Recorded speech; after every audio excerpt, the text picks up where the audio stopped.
Gladiators, icons of ancient Rome, are often seen as doomed slaves, forced to fight to the death at the whim of the crowd. But the truth is far more complex. Gladiators were not just victims, they were celebrities, athletes, and sometimes even volunteers.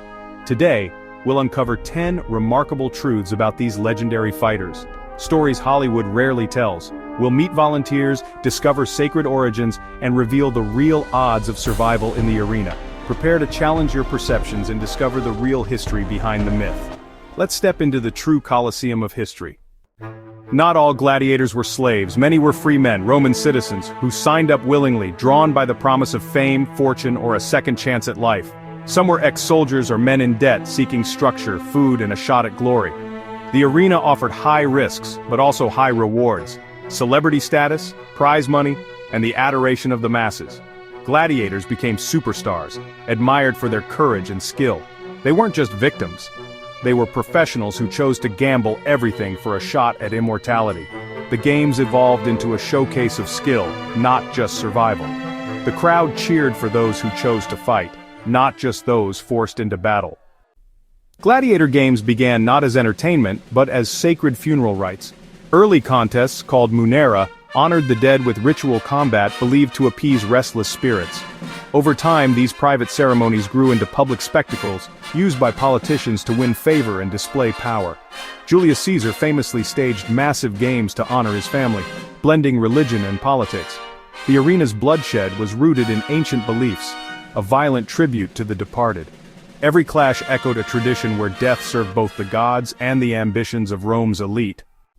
Hollywood loves to show every gladiator fight as a battle to the death, but reality was different. Gladiators were valuable investments and their owners wanted them alive.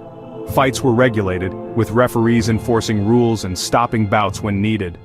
Many matches ended with surrender, not death. A raised finger could mean mercy. The crowd and sponsor decided a fighter's fate, but skilled gladiators were often spared. Survival rates were surprisingly high, about 90% per fight. The arena was dangerous, but not the constant slaughterhouse of legend. The famous thumbs down for death? That's a Hollywood myth. Ancient sources are unclear, but the real gestures were more nuanced, possibly a turned thumb or a gesture toward the throat. The crowd's reaction played a huge role, waving cloths or shouting for mercy or death. The editor, or sponsor, made the final call, balancing public mood and politics. Mercy was common for brave fighters, death was not automatic. The language of the arena was complex, not just a simple up or down. Fate hung on subtle signals, not dramatic gestures. Gladiators weren't all the same. They were divided into specialized classes, each with unique weapons and tactics. The Murmillo, with heavy armor and a sword, faced the agile Thrax with a curved blade. The Retiarius fought with a net and trident, pitted against the Secutor whose helmet resisted entanglement. Other types included horseback eques and the breastplated provocator. Each class required distinct training, making every match a strategic spectacle. This diversity kept the games unpredictable and exciting. Gladiators were martial artists, each mastering a deadly style. Gladiator games also featured wild beast hunts or venaciones with exotic animals from across the empire. Bestiarii, often condemned criminals, faced certain death against lions, bears, and more. In contrast, professional venatores staged elaborate hunts displaying skill and bravery. These spectacles were both entertainment and a show of Rome's power over nature. The scale was staggering. Thousands of animals died in a single festival. This demand drove some species to extinction. The arena's sand was stained with both human and animal blood. Women fought as gladiators, too, known as gladiatrices. They defied Roman gender norms. Evidence is rare, but clear inscriptions and reliefs show female fighters earning honor in the arena. Some were upper-class thrill-seekers, others slaves or criminals. Their presence was controversial, prompting bans by later emperors. We know little about their training or frequency, but their existence is undeniable. The arena's allure crossed gender lines. Women too sought glory and risked all for fame. Their stories, though fragmentary, reveal a hidden side of Roman spectacle. Even emperors couldn't resist the lure of the arena. Commodus famously fought in staged bouts, slaying animals and unarmed opponents to feed his ego. Other emperors, like Caligula and Hadrian, dabbled in gladiatorial combat, scandalizing the elite. For Rome's rulers, fighting in the arena was both a display of power and a breach of dignity. Gladiators were social outcasts. For an emperor to join them blurred the lines between ruler and spectacle. These imperial performances shocked Rome, revealing the strange allure of the games even at the very top. Successful gladiators became celebrities, their names and faces known across the empire.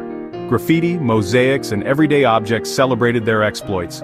Fame brought wealth, admirers, and even lovers. Some gladiators' sweat was sold as an aphrodisiac. Prize money and gifts could buy freedom. A wooden sword, the rudis, marked retirement.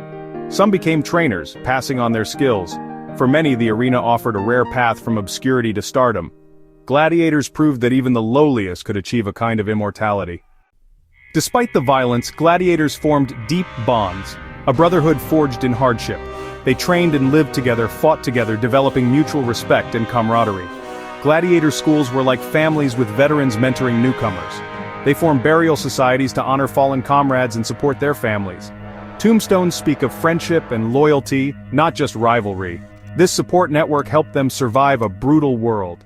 In the shadow of the arena, they found solidarity and honor.